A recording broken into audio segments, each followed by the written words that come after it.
Christmas. Yes.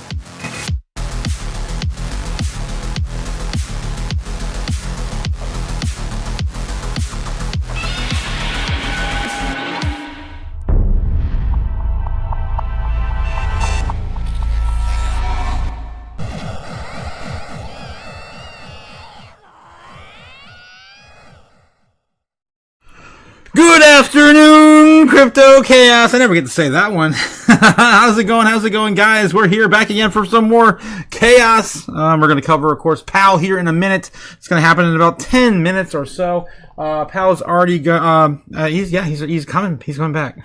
He's coming back out. You know, drag him on out, push him in front of a bunch of people. People, we're going to yell at him.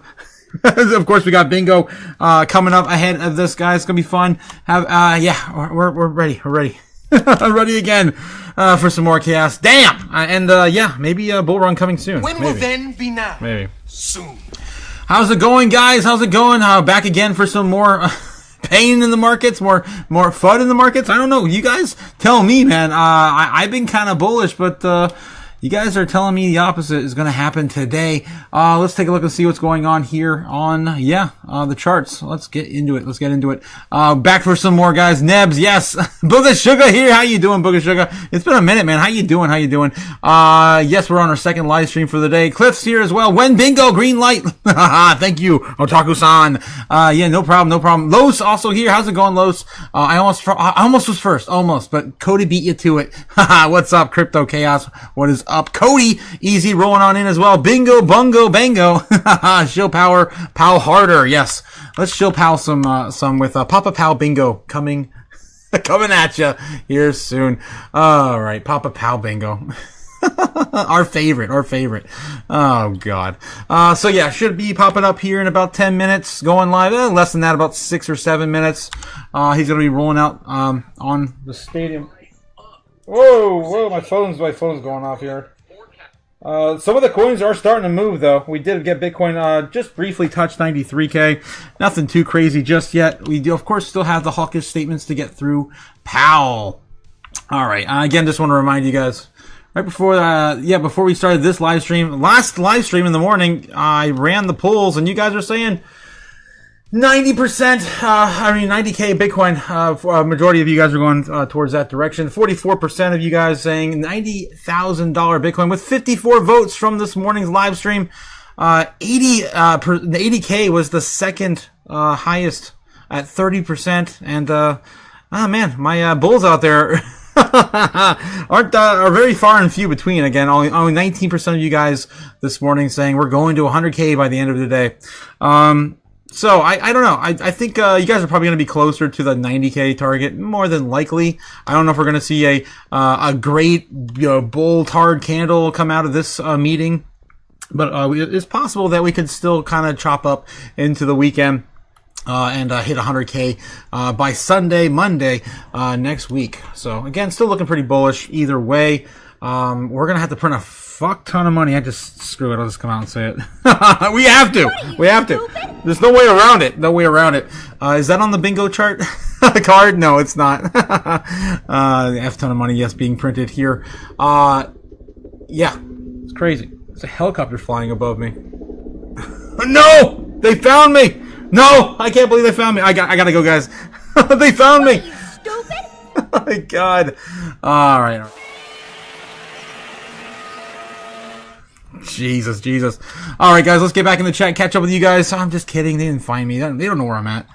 As far as they know, I'm still in a bunker in Illinois. Otaku, let's go. Yes, PAL, jet fuel, inbound. Yes, Crypto JPEG. Yeah, yeehaw. FOMC party live stream. A guy, yes, also here. Guys, I really appreciate you guys coming out. There's so many people covering, of course, this event today. I really appreciate you guys, spending your time with me and enjoying the chaos, for another live. 3 in a single day, of course. That's how we do it for the FOMC meetings. When never, 62% soon, says Bobbin. Yes, still to the max, says, Danny, also here. How's it going, man? How's it going? Show to the max. Don't forget to hit the like and subscribe, guys. I don't normally do an afternoon live stream unless we have FOMC. That's the only exception. Or the Fed meetings. I mean, we have sometimes the SEC meetings we do on the middle of the days as well. We got about 4.5 minutes until, Chair Powell will be live. I'll make sure I'm not covering this up in any fashion. I think we're still alive. Yeah, we're still alive. Yeah. Okay, what else we got here in the chat? Who knows? We might pump if we dump the last few times JP spoke. People might be expecting a dump. Yes, and that's exactly what I was saying this morning. Where are we going to go? I mean, it's already been out there. We're already oversold to AF. 88K, 87K is probably the likelihood of where we're going to bounce if we do see a sell-off. Usually it's in the middle of Powell's speech. We already got that 25 basis point already officially announced. I can pull up something and show you guys while we're waiting. I'm sure I can find an article on CNBC right now. On the live. All right, let's take a look and see what we got in CNBC's headlines here. Let's clean up the... Ooh, I just closed the whole damn thing. Almost. Right. I almost did. I don't want to lose all of it. Okay. CNBC, yes. Right here. Divided Fed approves third rate cut this year, sees slower pace ahead. And we do have, yes, the Fed chair coming out here, who was opposed by, I think, at least three or four, Fed governors, all of course the ones that are some of Powell's replacement picks, right? All calling for like 50 basis point cuts, or at least having a cut, and some of them of course going more sideways. Federal Reserve split over whether priority should lie its cut key interest rate on Wednesday, but signaled a tougher road ahead for further reductions, fulfilling its expectations on a hawkish cut, which is everyone's been talking about now for weeks. The central bank's Federal Open Market Committee has got a key overnight borrowing rate as a quarter percentage point, putting it in a range between 3.5% to 3.75%.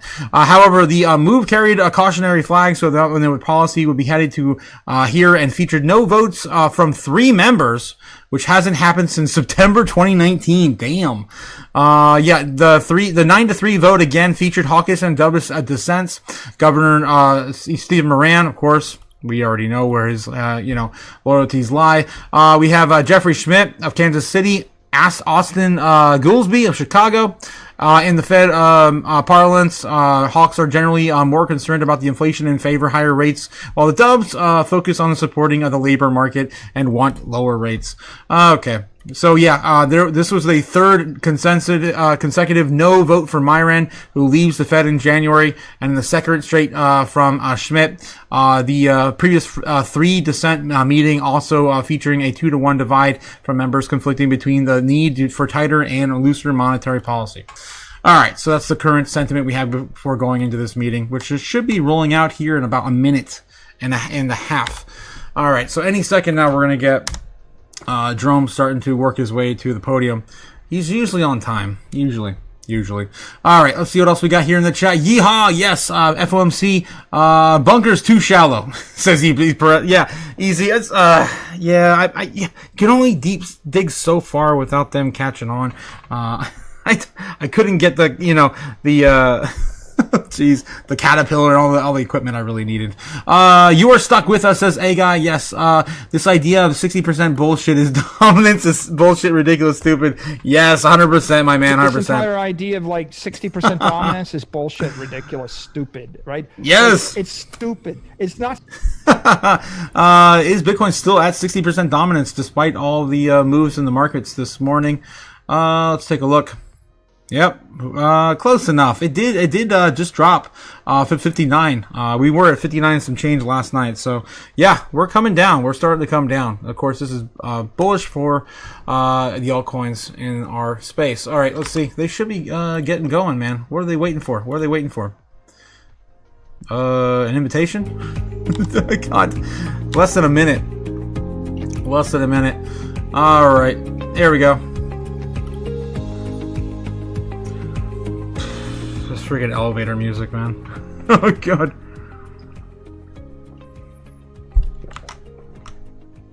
So are we gonna get a good afternoon, or are we gonna get a I don't think, did we put that on there? I forget if we put that one on there or not. A good afternoon, or hello people. It's always good afternoon, guys. It's always good afternoon. All right, let's see, where are we gonna put this one? How about we get me out of the way, put me to the top. Yeah, let's reorganize this real quick. There we go. There's the man.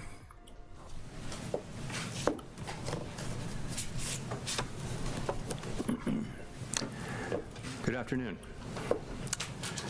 My colleagues and I remain squarely focused on achieving our dual mandate goals of maximum employment and stable prices for the benefit of the American people. Although important federal government data for the past couple of months have yet to be released, available public and private sector data suggests that the outlook for employment and inflation has not changed as much since our meeting in October. Conditions in the labor market appear to be gradually cooling, and inflation remains somewhat elevated. In support of our goals, in light of the balance of risks to employment and inflation, today the Federal Open Market Committee decided to lower our policy interest rate by a 1/4 percentage point. As a separate matter, we also decided to initiate purchases of shorter-term Treasury securities solely for the purpose of maintaining an ample supply of reserves over time, thus supporting effective control of our policy rate. I will have more to say about monetary policy and its implementation after briefly reviewing economic developments. Although some key government data have yet to be released, available indicators suggest that economic activity has been expanding at a moderate pace. Consumer spending appears to have remained solid, and business fixed investment has continued to expand. In contrast, activity in the housing sector remains weak. The temporary shutdown of the federal government has likely weighed on economic activity in the current quarter, but these effects should be mostly offset by higher growth next quarter, reflecting the reopening. Oh, soon! Come on, you could have said soon right there. Economic projections, the median participant projects that real GDP will rise 1.7% this year and 2.3% next year, somewhat stronger than projected in September. In the labor market, although official employment data for October and November are delayed, available evidence suggests that both layoffs and hiring remain low, and that both households' perceptions of job availability and firms' perceptions of hiring difficulty continue to decline. The official report on the labor market for September, the most recent release, showed that the unemployment rate continued to edge up, reaching 4.4%, and that job gains had slowed significantly since earlier in the year. A good part of the slowing likely reflects a decline in the growth of the labor force due to lower immigration and labor force participation, though labor demand has clearly softened as well. In this less dynamic and somewhat softer labor market, the downside risks to employment appear to have risen in recent months. In our SEP, the median projection of the unemployment rate is 4.5% at the end of this year and edges down thereafter. Inflation has eased significantly from its highs in mid-2022, but remains somewhat elevated relative to our 2% longer-run goal. Very little data on inflation have been released since our meeting in October. Total PCE prices rose 2.8% over the 12 months ending in September, and excluding the volatile food and energy categories, core PCE prices also rose 2.8%. These readings are higher than earlier in the year as inflation for goods has picked up, reflecting the effects of tariffs. In contrast, disinflation appears to be continuing for services. Near-term measures of inflation expectations have declined from their peaks earlier in the year, as reflected in both market and survey-based measures. Most measures of longer-term expectations remain consistent with our 2% inflation goal. The median projection in the SEP for total PCE inflation is 2.9% this year and 2.4% next year, a bit lower than the median projection in September. Thereafter, the median falls to 2%. Our monetary policy actions are guided by our dual mandate to promote maximum employment and stable prices for the American people. At today's meeting, the committee decided to lower the target range for the federal funds rate by a 1/4 percentage point to 3.5 to 3.75%. In the near term, risks to inflation are tilted to the upside and risks to employment to the downside, a challenging situation. There is no risk-free path for policy as we navigate this tension between our employment and inflation goals. A reasonable base case is that the effects of tariffs on inflation will be relatively short-lived, effectively a one-time shift in the price level. Transitory again, really? Our obligation is to make sure that a one-time increase in the price level does not become an ongoing inflation problem. But with downside risks to employment having risen in recent months, the balance of risks has shifted. Our framework calls for us to take a balanced approach in promoting both sides of our dual mandate. Accordingly, we judged it appropriate at this meeting to lower our policy rate by a 1/4 percentage point. With today's decision, we have lowered our policy rate 3/4 percentage point over our last 3 meetings. This further normalization of our policy stance should help stabilize the labor market while allowing inflation to resume its downward trend toward 2% once the effects of tariffs have passed through. The adjustments to our policy stance since September bring it within a range of plausible estimates of neutral and leave us well positioned to determine the extent and timing of additional adjustments to our policy rate based on the incoming data, the evolving outlook, and the balance of risks. In our summary of economic projections, FOMC participants wrote down their individual assessments of an appropriate path of the federal funds rate under what each participant judges to be the most likely scenario for the economy. The median participant projects that the appropriate level of the federal funds rate will be 3.4% at the end of 2026 and 3.1% at the end of 2027, unchanged from September. As is always the case, these individual forecasts are subject to uncertainty, and they're not a committee plan or decision. Monetary policy is not on a preset course, and we will make our decisions on a meeting-by-meeting basis.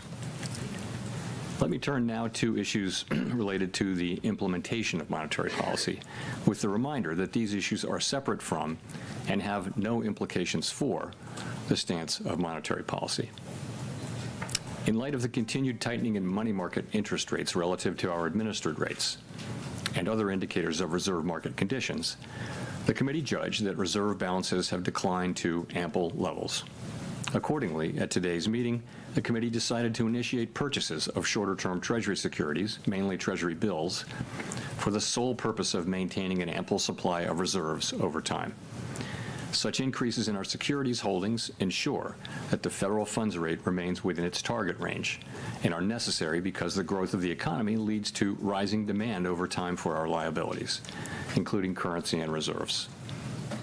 As detailed in a statement released today by the Federal Reserve Bank of New York, reserve management purchases will amount to $40 billion in the first month and may remain elevated for a few months to alleviate expected near-term pressures in money markets.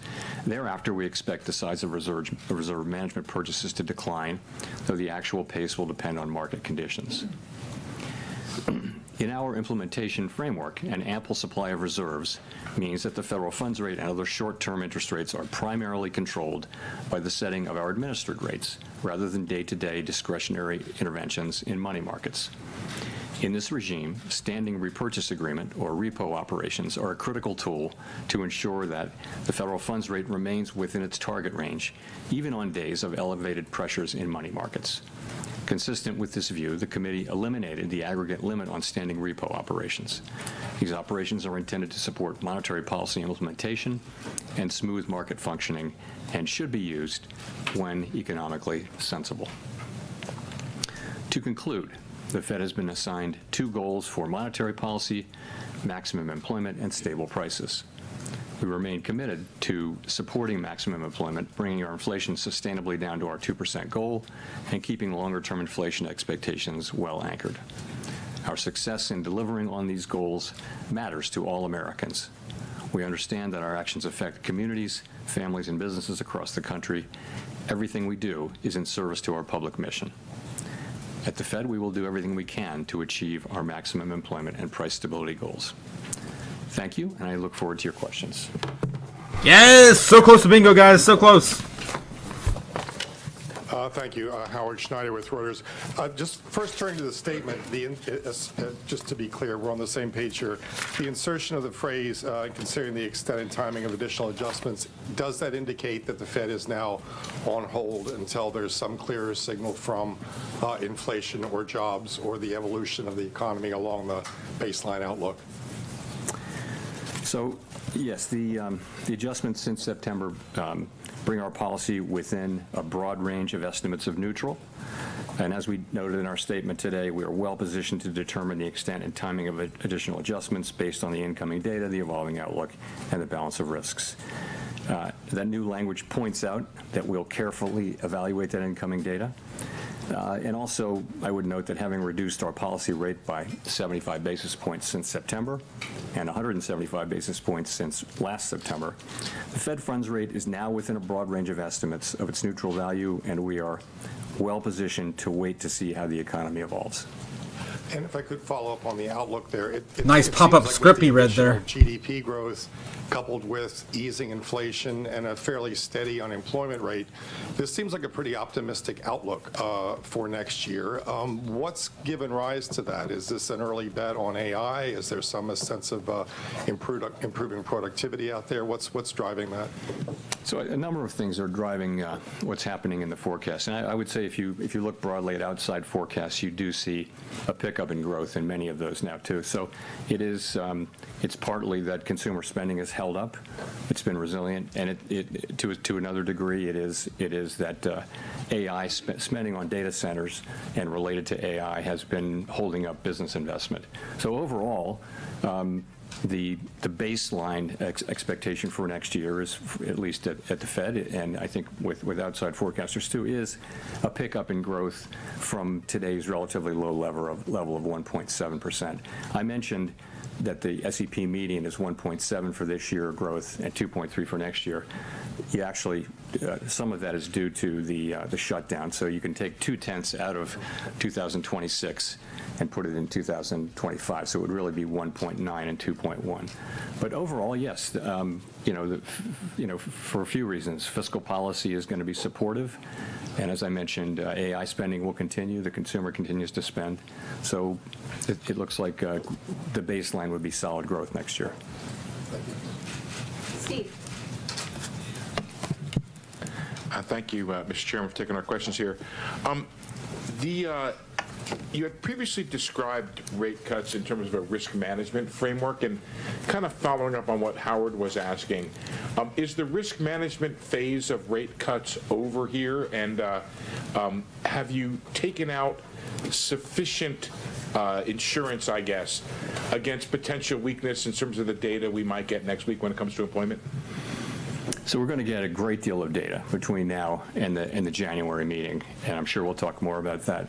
And that will, the data next that we week get are going to factor into our thinking. But yes, we have, if you go back, we held our policy rate at 5.4% for more than a year because inflation was high, very high, and unemployment and the labor market was really solid at that point.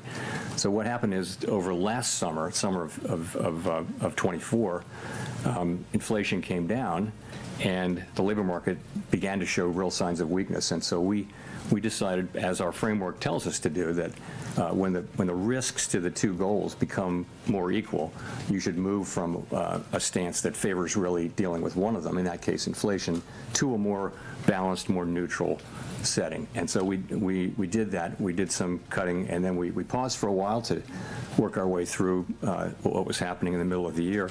And then we resumed cuts in September, and we've cut now 3. We've now cut a total of 175 basis points. And as I mentioned, we feel like where we're positioned now we're well positioned to wait and see how the economy evolves from here. If I could just follow up on the SEP, you have a whole lot of big increase in the growth numbers, but not a big decline in the unemployment numbers. And is that an AI factor in there? What is going on in terms of the dynamic of you get more growth, but you don't get a whole lot of decline in unemployment? Thank you, sir. So the implication is obviously higher productivity. And some of that may be AI. It just also, I think, productivity has just been almost structurally higher for several years now. So if you start thinking of it as 2% per year, you can sustain higher growth without more job creation. Of course, higher productivity is also what enables incomes to rise over long periods of time. So it's basically a good thing. But that's certainly the implication.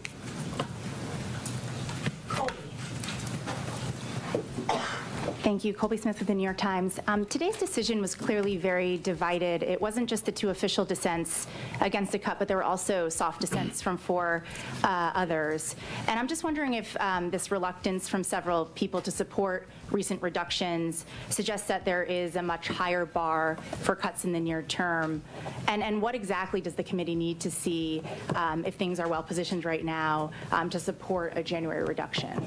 Sure. So let me just say, as I mentioned, and as I've mentioned here before, the situation is that our 2 goals are a bit in tension, right? So interestingly, everyone around the table at the FOMC agrees that inflation is too high and that we want it to come down, and agrees that the labor market has softened and that there's further risk. Everyone agrees on that. Where the difference is how do you weight those risks, and what does your forecast look like, and where do you, ultimately where do you think the bigger risk is, and it's very unusual to have persistent tension between the 2 parts of the mandate, and when you do, this is what you see, and I think it's actually what you would expect to see, and we do see it. Meanwhile, the discussions we have are as good as any we've had in my 14 years at the Fed. They're very thoughtful, respectful, and you just have people who have strong views, and we come together and we reach a place where we can make a decision. We made a decision today. We had 9 out of 12 supported it, so fairly broad support. But it's not like the normal situation where everyone agrees on the direction and what to do. It's more spread out, and I think that's only inherent in the situation. In terms of what it would take, we all have an outlook in terms of what's going to come, but I think ultimately having cut 75 and the effects of the 75 basis points will only begin to be coming in. As I've said before a couple times, we're well positioned to wait to see how the economy evolves. We'll just have to see. And we will get, as you know, quite a bit of data. I should mention on the data, as long as I'm talking about it, that we're going to need to be careful in assessing, particularly the household survey data. There are very technical reasons about the way data are collected in some of these measures, both in inflation and in labor, in the labor market, so that the data may be distorted and not just sort of more volatile, but distorted, and that's really because data was not collected in October and half of November. So we're going to get data, but we're going to have to look at it carefully and with a somewhat skeptical eye by the time of the January meeting. Notwithstanding that, we will have a lot of the December data by the time of the January meeting. So we expect to see a lot more, but I'm just saying that what we get for example, CPI or for the household survey, we're going to look at that really carefully and understand that it may be distorted by very technical factors. And just one more question on dissents. I mean, you talk about it in a very positive way, just given the complicated nature of the situation we're in economically. But is there any point in which those dissents become counterproductive, either to the Fed's communication and the messaging around the policy path forward?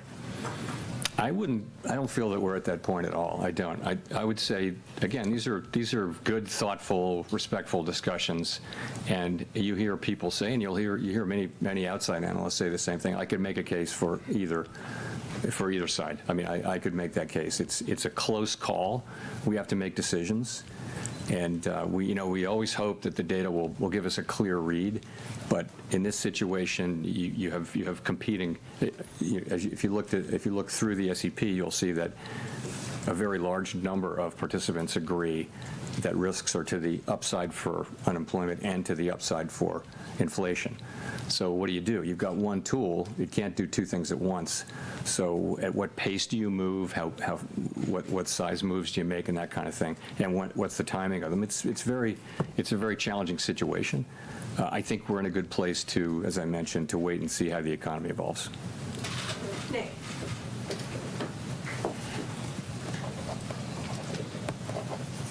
Nick Timmeros of the Wall Street Journal. Chair Powell, there's been some discussion recently of the 1990s. In the 1990s, the committee did 2 discrete sequences of 3 quarter-point cuts, one in 1995-96 and one in 1998. And after both of those, the next move in rates was up, not down. With policy now closer to neutral, is it a foregone conclusion that the next move in rates is down? You know what you're going to say there. The policy risks as genuinely two-sided from here. So I don't think that Why even bother asking the question? a rate hike is anybody's base case at this point, and I'm not hearing that. What you see is some people feel we should stop here and that we're at the right place and just wait.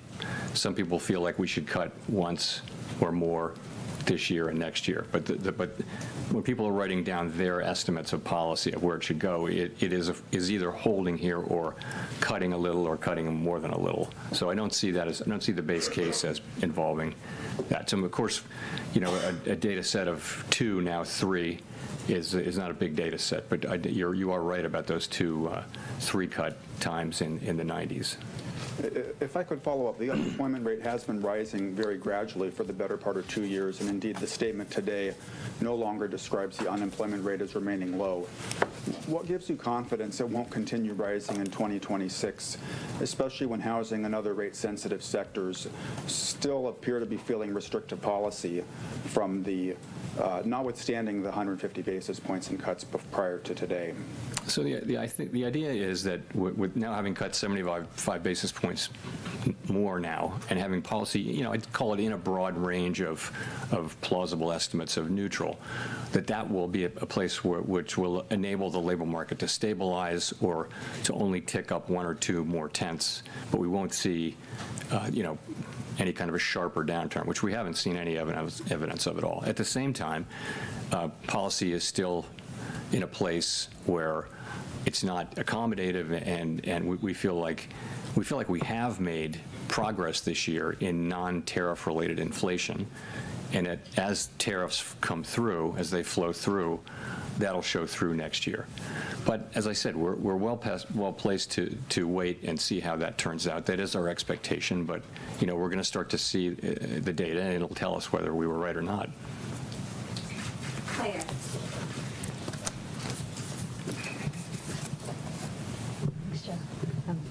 Claire Jones, Financial Times.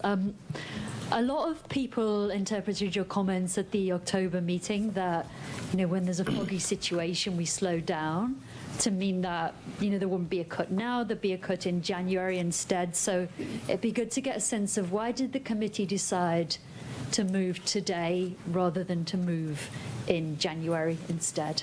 Thank you. Right. So in October, I said that there was no certainty of moving, and that was indeed correct.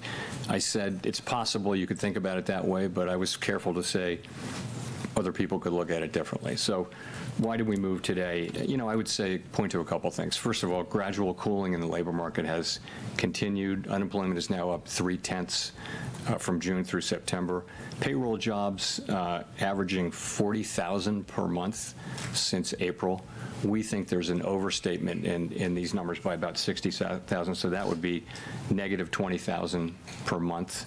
And also, just to point out one other thing, surveys of households and businesses both show declining supply and demand for workers. So I think you can say that the labor market has continued to cool gradually, maybe just a touch more gradually than we thought.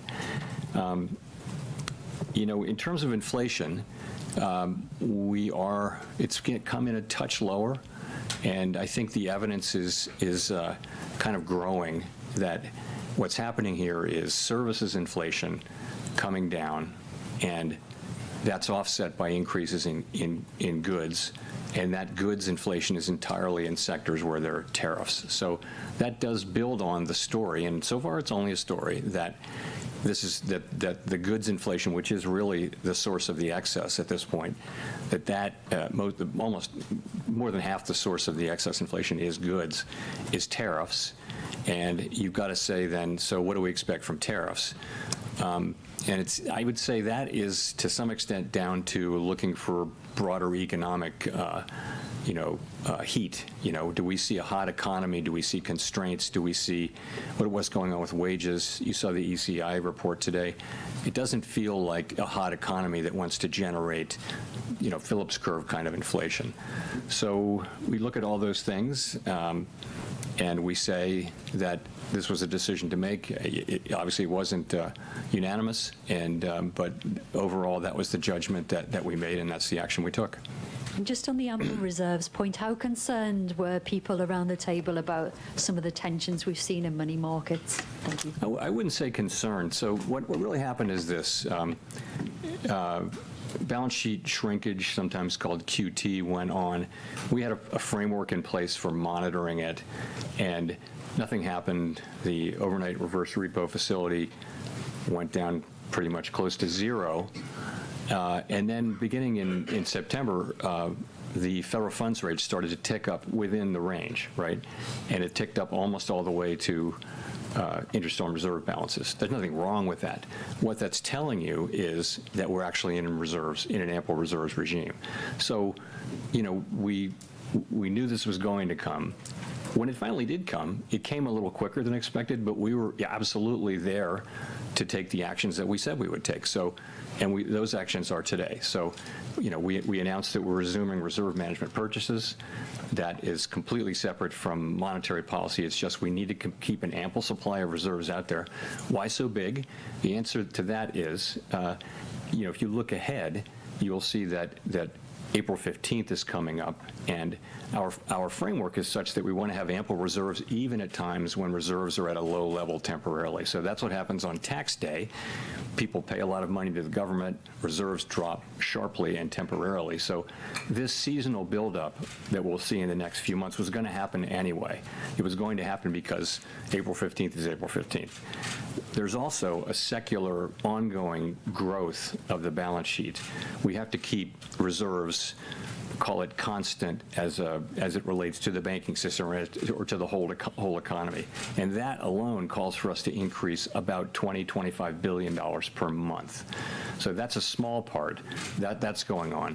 It's also happening in the context of a temporary few-month front loading to get reserves high enough to get through the tax period in mid-April. So that's what's happening there. Shit ton of money printing coming soon. Estimated about $400 billion in the first quarter of next year. This is the last post-FOMC press conference before an important Supreme Court hearing next month. Can you talk about how you're hoping the Supreme Court will rule? And I'm just curious why the Fed's been so reticent on such a pivotal matter. It's not something I want to address here, Andrew. We're not legal commentators. It's before the courts, and we don't think that we help matters by trying to engage as a public discussant of that. I'll give you a mulligan, though. No, thanks. You would think that they would stop asking these damn questions. Just one more. I guess I wanted to come back to the 1990s question, and do you see that as a useful model for thinking about what is happening in the economy right now? I don't think it rises to that level. So I did think that in 2019, where we cut 3 times, but this is such a unique situation. It's not the 1970s, let's put it that way, but we do have tension between our two goals. And so that's just unique in my time at the Fed, and I think going back a long ways, we haven't had that. In our framework, as you know, says that when that's the case, that we try to, take a balanced approach to the two things, and we look at how far they are and how long it would take to get them back to each of them back to the goal. And that's a very subjective analysis, really, but it just tells you you've got to.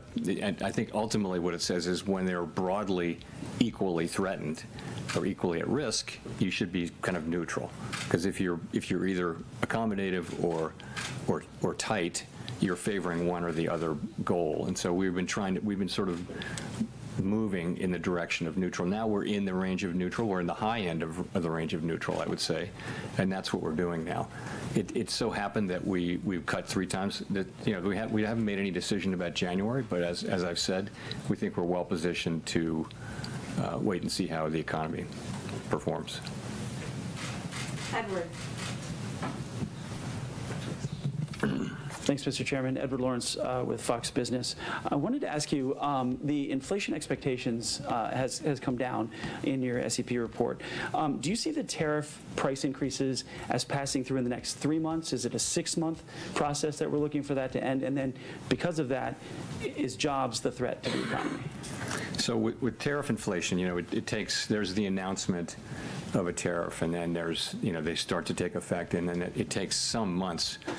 Goods may have to be shipped from other parts of the, it may take, quite a while for an individual tariff to take its full effect. But once it's had that effect, then the question is, isn't that just a one-time price increase? So we actually look at it, all of the announcements and what you get from all that. You see sort of for each one of them, there's a time period, and then it's fully in. So if there are no new tariff announcements, and we don't know that, but let's assume there are no major new tariff announcements, inflation from goods should peak in the first quarter or so, right, or roughly. We haven't been able to predict this with any precision. No one is. But call it the first quarter or so of next year should be the peak. And from here, it shouldn't be big. It should be a couple tenths or even less than that. We don't really have precision on this. And after that, again, if there are no new tariffs that are being announced that will take 9 months to get fully in, and 9 months is also an estimate, then you should start to see that coming down in the back half of next year. And I want to see if I could address sort of the elephant in the room. The president's been talking openly about a new Fed chairman. Does that hinder your current job right now or change your thinking at all? No. Like, No mulligans for it. Michael McKee from Bloomberg Radio and Television. 10-year rates are 50 basis points higher than when you started cutting back in September of 2024, and the yield curve basically has been steepening. Why do you think that continuing to cut now, especially in the absence of data, is going to bring down the yield on the thing that will move the economy the most? So we're looking at the real economy and focusing on that. And you've got when the long bonds move around, you've got to look at why they're moving around. If you look at inflation compensation, it's very that's one part of it is inflation compensation break-evens, and they're at very comfortable levels. They're at levels consistent once you get out past the very short term now. Break-evens are at at quite levels that are quite consistent with 2% inflation over time. So there's nothing happening with rates going up out there that suggests concern about inflation in the long term or anything like that. I mean, I look at these things pretty regularly. Same thing with surveys. Surveys are all saying that the public understands our commitment to 2% and expects us to get back there. So why are rates going up? It has to be something else. It must be, an expectation of higher growth or something like that. And that's a lot of what's been going on. I mean, you saw a big move, toward the end of last year, which was not to do with us. It was to do with other developments. Well, you just mentioned that the public is expecting you to get back to 2%, and Americans overwhelmingly are citing high prices, inflation, as their number one concern. Can you explain to them why you're prioritizing the labor market, which seems relatively stable to most people, instead of their number one concern, inflation? So we, as you know, we have a network of contacts in the U.S. economy, which is really unmatched if you go through the 12 reserve banks. So we hear loud and clear how people are experiencing really costs. It's really high costs. And a lot of that is not the current rate of inflation. A lot of that is just embedded higher cost due to higher inflation in 2022 and 23. So that's what's going on. And so the best thing we can do is restore inflation to its 2% goal, and our policy is intended to do that, but also have a strong economy where real wages are going up, where people are getting jobs and earning money, and we're going to need to have some years where real compensation is higher. It's positive, significantly positive. So nominal wages are higher than inflation, for people to start feeling good about the affordability issue. And so we're working hard on that. We're trying to keep inflation under control, but also support the labor market and strong wages, so that people are earning enough money and feeling economically healthy again. Victoria. Hi, Victoria Guida with Politico. Just to follow up on that, I mean, this is now the third time that you've cut this year and inflation is around 3%. So is the message that you're sort of trying to send with that you're okay with where inflation is for now, as long as people understand that at some point you still want to get back to 2% because inflation is relatively stable where it is? Everyone should understand, and the surveys show that they do, that we're committed to 2% inflation, and we will deliver 2% inflation. But it's a complicated, unusual, difficult situation where the labor market is also under pressure, where job creation may actually be negative. Now, supply of workers has also gone way down, so the unemployment rate hasn't moved that much. But, you know, it's a labor market that seems to have significant downside risks. People care a lot about that. That's their jobs. That's their ability, if they get laid off or if they're entering the labor force, to find work. So that's really important to people.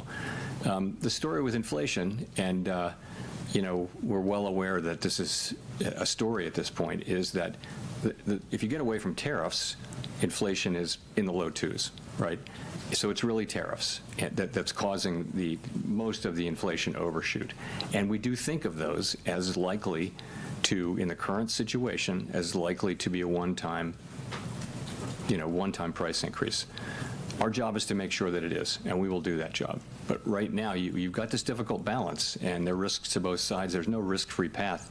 If it was just inflation and the labor market was just really strong, and then rates would be higher, as they were for more than a year. You know, we didn't have to worry about inflation. Sorry, about the labor market, because the labor market unemployment was very low. If you remember, when inflation was very high, there was a labor shortage, so we could focus entirely on inflation. Now it's different. We actually have risks to both, and I think we're doing the best we can for people. They also care about their jobs. They do care about affordability, and the best thing we can do there is both to support economic activity, but also, you know, make sure that when tariff inflation goes down and disappears, inflation lands around 2%. Elizabeth.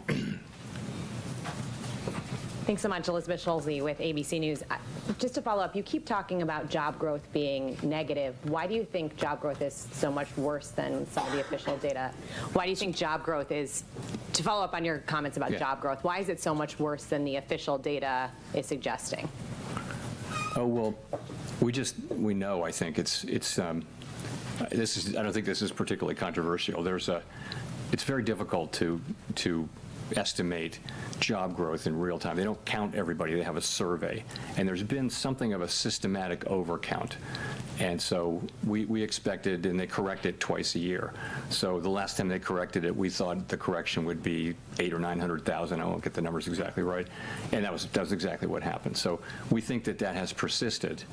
And so there's an overcount in the payroll job numbers, we think, continuing, and it will be corrected. I don't have the exact month in my head right now, and that's just, I think forecasters generally understand that. So, and we think it's about 60,000 a month, so 40,000 jobs could be negative 20, and you know that could be wrong by 10 or 20 in either direction. But in any case, but the thing is, that's job creation in a way. That's demand.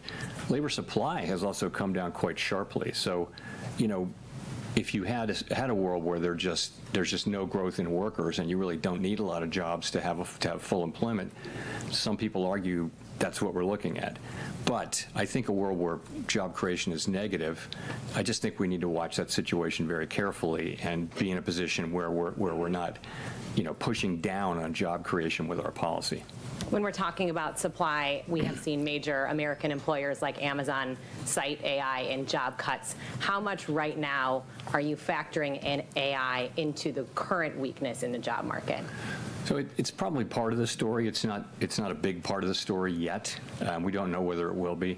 But, you know, for example, if you look at, you can't miss the big announcements of layoffs and also companies saying that they're not going to hire anybody for a long time, and they cite AI. That's all clearly happening. At the same time, people are not filing for unemployment insurance, and since job creation, job finding rates are extremely low. If there were big numbers of layoffs, you'd expect the continuing claims to go up, and you expect new claims to go up. It really haven't much, so it's a little bit curious.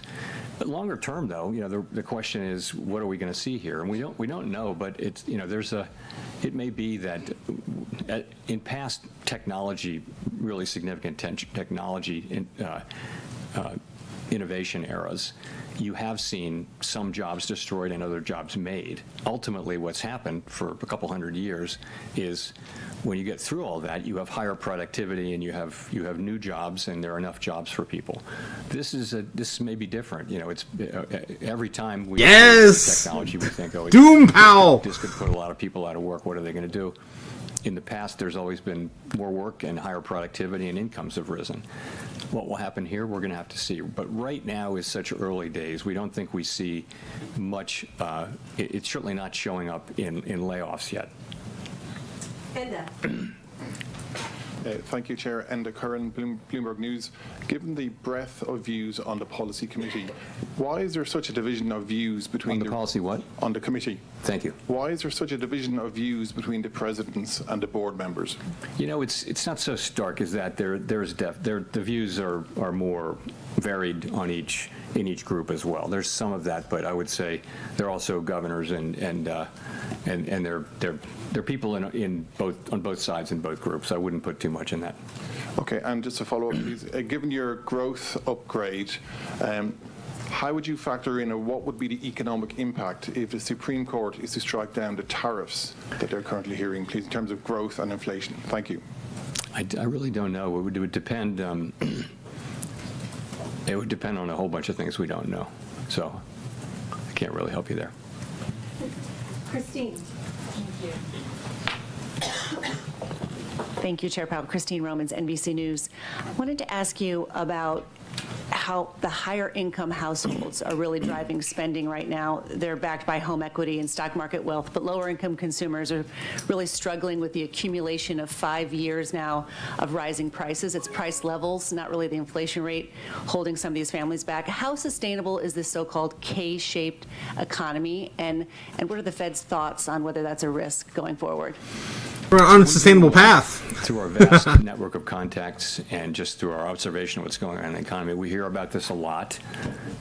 If you listen to the earnings reports for consumer-facing companies that tend to deal with low and moderate income people, they'll all say that we're seeing people, tightening their belts, changing products that they buy, buying less, and that sort of thing. And so it's clearly a thing. It's also clearly a thing that, asset values, housing values, and securities values are high, and they tend to be owned by people more at the higher end of the income and wealth. So as how sustainable it is, I don't know. Most of the consumption does happen by people who have more means. I think the top third accounts for way more than a third of the consumption, for example. So it's a good question how sustainable that is. The best we can do is to have a price stability and a strong labor market.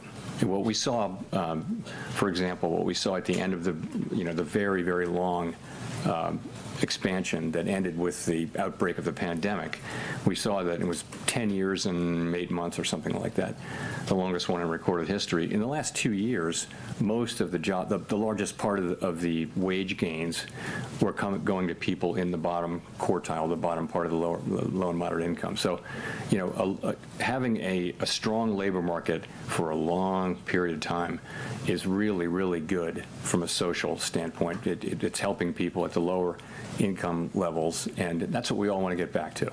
But we got to have price stability, and we got to have full employment, maximum employment. U.S. federal government's The housing market remains kind of weak with these rate cuts that we've seen. Is there a chance we're going to see more affordability in the housing market so more people can maybe enjoy that part of wealth creation? I mean, the average age or median age of a first-time home buyer is now 40 years old. That's the highest on record. Yeah, so the housing market faces some really significant challenges. And 50-year mortgage. I don't know that, a 25 basis point decline in the federal funds rate is going to make much of a difference for people. Housing supply is low. Many people have very, very low low-rate mortgages from the pandemic period, and they kept refinancing and caught the really low. So it's made it expensive for them to move, and we're a ways away from that changing. Also, we haven't built enough housing in the country for a long time, and so a lot of estimates suggest that we just need more housing of different kinds. So housing is going to be a problem, and really the tools to address it are we can raise and lower interest rates, but we don't really have the tools to address a secular housing shortage, a structural housing shortage. Chris. Thanks. Chris Rugaber, Associated Press. You mentioned on inflation, services inflation being low, goods inflation looking like maybe it'll peak. We had the wages report you mentioned today showing moderating wage growth. Where are there inflation risks? It looks like inflation is cooling, in your view. At the same time, you have potentially negative hiring. Why not? Why aren't we hearing more about maybe more cuts in this environment? Well, I think the risk in inflation is pretty clear to see, and that is, we see higher inflation. As I mentioned, most of the inflation over target is from goods. And we estimate, we expect, most of us, that inflation will be a one-time price increase and then come down.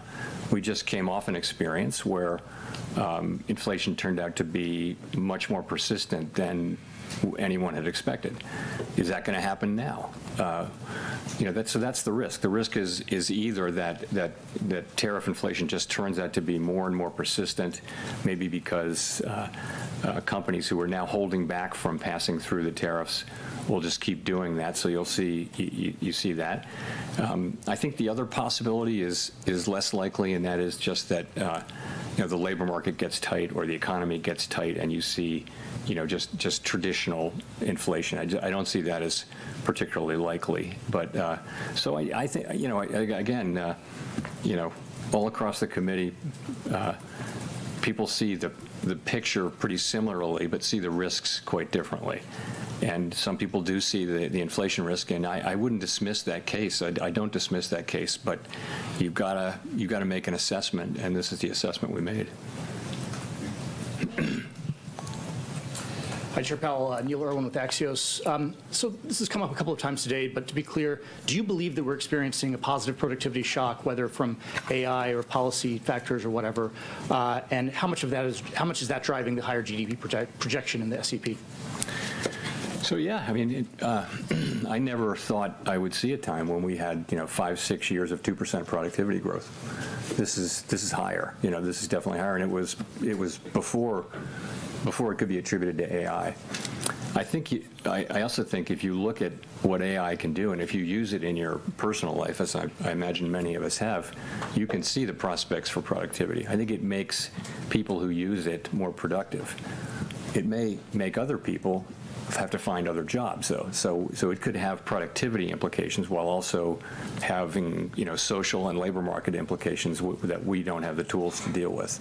But yes, I think we're definitely seeing higher productivity. I think it's a little quick to be saying it's generative AI, but I don't know. The pandemic may have induced people to do more automation and do more things with computers to replace people, and raises productivity, output per hour. Does that imply a higher neutral rate, and therefore the policy might be a little easier than it seems? All things equal, yes, but all things aren't equal. There are many things pushing in different directions on where the neutral rate would be. But yes, that argument does come up. Matt Egan. Thanks, Chair Powell. I cannot believe we're not talking about the stock market. After today, you only have 3 more meetings at the helm of the Fed. Since becoming Fed chair, you've seen multiple trade wars, the pandemic, COVID reopening, period of high inflation. I know your term's not up as chair until May, but I'm wondering if you've given any thought to what you want your legacy to be. My legacy. He's talked about this so many times. Come on. I really want to turn this job over to whoever replaces me with the economy in really good shape. That's what I want to do. I want inflation to be under control, coming back down to 2%, and I want the labor market to be strong. That's what I want. And all of my efforts are to get to that place. They have been all along, but ultimately, that's what I'm. And it's, I don't have time to think about bigger things. I hope many years ahead to worry about that, but there's enough to do. Relatedly, have you given any more thought, and can you tell us any more about your plans on whether or not you plan to stay on the Fed Board of Governors even after your term as chair expires? Again, I'm focused on my remaining time as chair. I haven't got anything new on that to tell you. Go to Mark for the last question.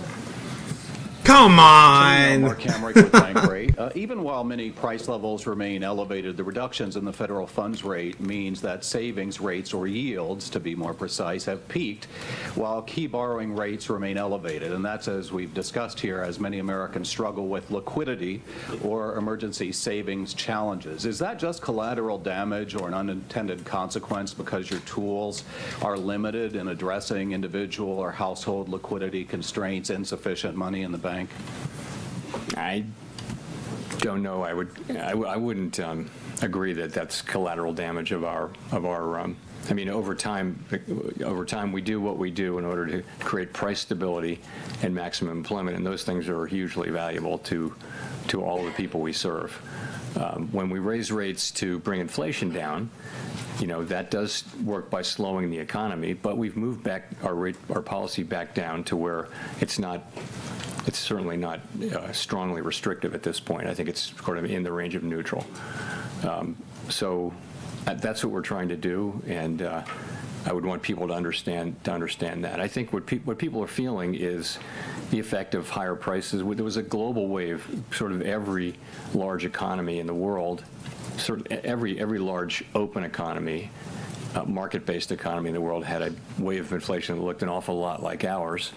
We actually came through better than any other country, substantially better. We had higher growth, we had better labor market, and this is really due to the American economy. We have an extraordinary economy, and people are innovative, they work hard, and so all of us who work in economics jobs are really fortunate to have the U.S. economy. So, thank you very much. Damn, guys, robbed again, and we definitely made it difficult. I told you I wanted to make it difficult, and well, we did. I cannot believe we got robbed by the stock market. I don't know. He might have said it. I didn't hear him say it, so I'm not counting it. But he definitely does not like to say the word soon, or like I said before, he never wants to say the word Trump. That's why we put Trump in the corner. All right. So we got line. Yeah, Pow is lame. Says Strawberry Dragons. Yeah. But we're probably gonna, I don't know how comfortable I'm gonna be with Hassett up there on that podium. All right, guys. I just want to quickly review everything I heard. Was his terminology, was his demeanor, was his mannerisms really hawkish? He described inflation as transitory without saying the word transitory multiple times. So he still believes we're not in a sticky situation, although he did describe some parts of the economy as sticky, like once. So I don't know. I think he knows, but he can't say, obviously, the rhetoric he wants to say. So I think he's holding back some of that when it comes to the sticky inflation we have in the economy, which is obviously where we're at. He did not. No one asked some of the big questions in the room. Why did no one even bring up the 50-year mortgage? Why did no one bring up the unwinding out of Japan? What the hell? What are we doing? All the big questions. No one even mentioned, what do you think about Kevin Hassett as your replacement? Like, what are your opinions? Like, right now, of course, he's like 80% or more on Poly Market to be the Fed chairs for next year. I mean, it's kind of weird. We just got again and again the same damn questions we always get. Most of the topics let me see if I can pull this up real quick and show you guys. Most of the stuff we heard multiple times, questions over and over again about the labor market. You can't even read this stuff anymore. I'm trying to open a window here to bring it back up and show you guys what was mostly discussed here in this meeting. It was the labor market. The U.S. economy is strong. You mentioned that multiple times. The economy is strong. The economy is in a good place. The economy is, what was the last day? Extraordinary. The U.S. economy is extraordinary. Yada, yada, yada. Of course, talking up the economy. Another big one that we touched a bunch of times was the general consumer. The general consumer is struggling. It hurts. Grocery prices suck. Tariffs. Oh my. Still without, of course, mentioning the president's name, as I told you he wouldn't do.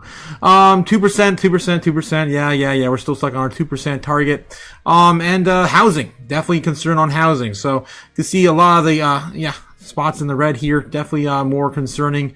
And the labor market data. He didn't even didn't even outline that they're getting that on the 16th. He just kept mentioning, of course, we have more data coming, without saying freaking soon. Are you kidding me? It's another word we cannot get him to say, and we keep putting in there for fun. All right, guys. So that's kind of my highlight on this. Is I feel like market's going to take this different ways. Bitcoin, of course, seemed like it wanted to continue to rally up. We did touch damn near 94,000 during the meeting, and we're still rising. Looks like we're about to hit the center of. No, nowhere near. I was gonna say the center of our range here, but no, we gotta get a lot higher for that to happen. Back to 98,000.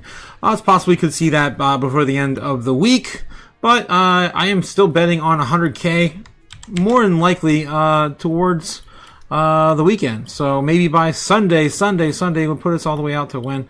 Let me see. Providing we don't see a big sell-off after today. That could still be in the cards as well. If we do get rejected on where we're trying to break out right now at 94.5, it's possible that we could get rejected back down and send us back down to retest 91 and some change. But I don't know, guys. I feel like there's really nothing to sell off. What do we have left to return to? 84,000 from back at the first of the year, the lowest we saw. So the first of the month, the first false move we had on Monday from the 1st of December. We were going to go back down and retest 85 one more time before bigger moves up. It's been really trying to keep this range. So until we break the range, again, the trend is your friend. So I would, of course, expect us to continue that until maybe the foreign market open. We're still pretty early in the grand scheme of things for December. And rate cuts are coming. Even more rate cuts are coming next year. And the Fed's going to print so much more money. And we've already started printing $40 billion this month. All right, guys, that's all I got for tonight. We're going to, of course, today, we're going to be back tonight at 8 p.m. Eastern to cover the foreign market with you. 222,000 says OG Bobbin for December. On the 22nd of December. That's a lot of twos. I love the numerology there, the repeating numbers. Let's throw you on the board before we head out.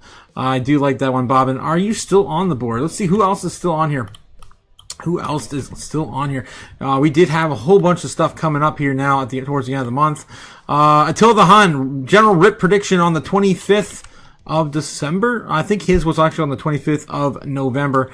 That is out, man. We're gone. We're past that. Way past that. Cliff was calling for 144,000 by the end of the month. Didn't happen either. Cliff, sorry. I was even calling for, general rip on the 30th. We kind of saw that, but then, of course, we dumped it on the 1st. So I'm not going to even count that for myself as well. $80,000 Bitcoin for December 1st. You know what? I think Cody actually called that one. Close.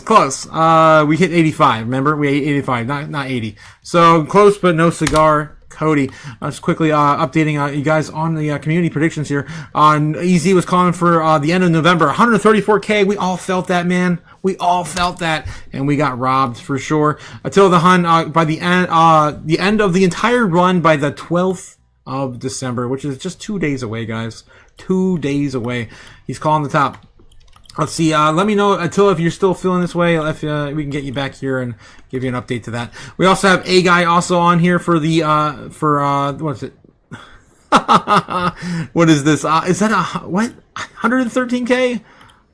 A 13K? Just 13K by the 15th of December? I don't know. I guess calling for doomsday. A Guy. If you're still in the chat, make sure. You're still in the chat. Let me know. I don't have faith in mine. It says A Guy. There you go. If you want to change that, let me know. I can change it for you. Super Danny also calling for a general rip by the 12th of this month. That is, again, 2 days away, right after the FOMC meeting. It's possibly we get there. 130K, though, may not hit that just quite yet. But, you know, Bitcoin, of course, likes to surprise us. All right, so what we're looking at putting on the board, Bobbin calling for $222,000 Bitcoin by the 22nd of December. I like it. I like it. A little too bullish, maybe. But I like the numerology, so why not? 222 on the 22nd of December. All right, and that is, of course, going to be Bobbin. Of course, our our own DJ here on the channel, Bobbin. All right, there we go. Got you on the board, my friend. How am I feeling? Personally, how am I feeling? I feel like it's possible we do hit like 130. Maybe by, let's see. If I'm just going to just kind of snowball this.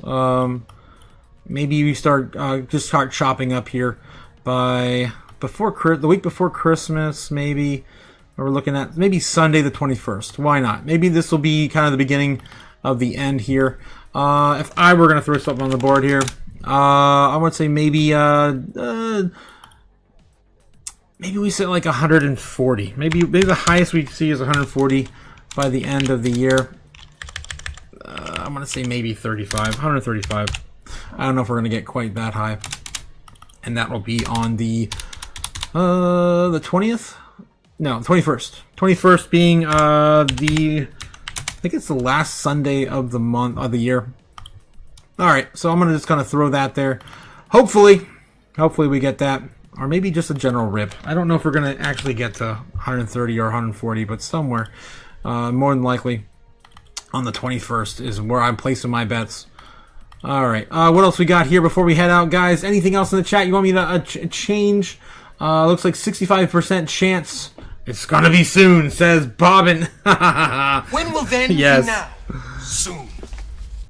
All right, you guys are flipping bullish now. Come on. Just remember, guys, I had this this up earlier today. Will the price of Bitcoin be by the end of the day? And 44% of you guys say 90K. We're still roughly in there, right? Roughly in there. We haven't, of course, come back and broke 90K yet. Still sitting at 93.4. So odds are you guys are going to be right. I'm going to see if I can continue to keep this up towards the end.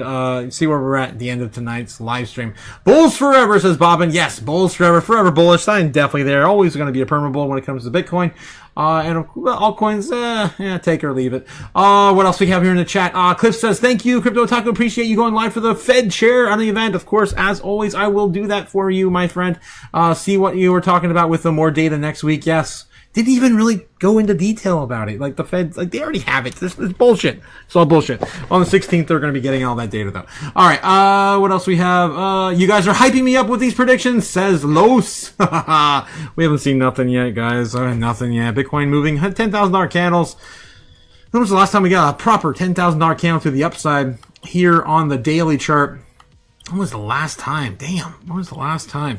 110 to 116. It doesn't quite count. Nope. How about this one here? 96K to 104. Almost $7,500 candle on that one. That wick there. What about this one? This one was, there it is, $10,000 candle. The last time we had a $10,000 candle, there's no way. Really? March? Really? We're damn well due for one. We got really close to one in April. And that's it. I think that's it, guys. It's been a very, very lackluster year for Bitcoin's price action in general. Here recently, we've seen close to 6,000, almost 7,000, 7,250 in December 1st. Our second. That's a recovery day from the plummet we had, which was $8,200 down on Bitcoin on the 1st. All right. So anyway, guys, this is what we're waiting for. Waiting for some big things to happen. I think they're going to happen soon. There's nothing left to sell. Operating cost on Bitcoin is like $71,000 right now. Yeah, I mean, we just climbed back up from 85K, right? It takes two weeks to usually consolidate sideways. We've been doing that. We're on like the 17th day, something like that, right? Yeah, we're ready. We're ready. Let's go. 19 days tomorrow. All right, guys. That's all I gotta say. That's all I got to say about that. Have a great day, guys. I'll see you again tonight. And yeah, we get to enjoy the chaos and the market open for Thursday. Yes, and thanks again. Whoa, pennies for our leader. 200 pennies. Thank you, my man. I appreciate it. Oh, my God. What the hell? What is going on with my thing? There we go. Cody. Yes, Cody. That's what I thought it was. Thank you, Cody, for the 200 pennies. I'll see you guys tonight. Have a good one. Later. Fly me to the moon, let me trade a montage. Let me see what freedom's like without money and gold bars. In other words, hold my king. Oh! In other words, let's make history. Oh! Fill my world with more songs and let me huddle forever more and more and more and more and more. I long for Hollywood shopping and more. In other words, I choose you. In other words, I love you.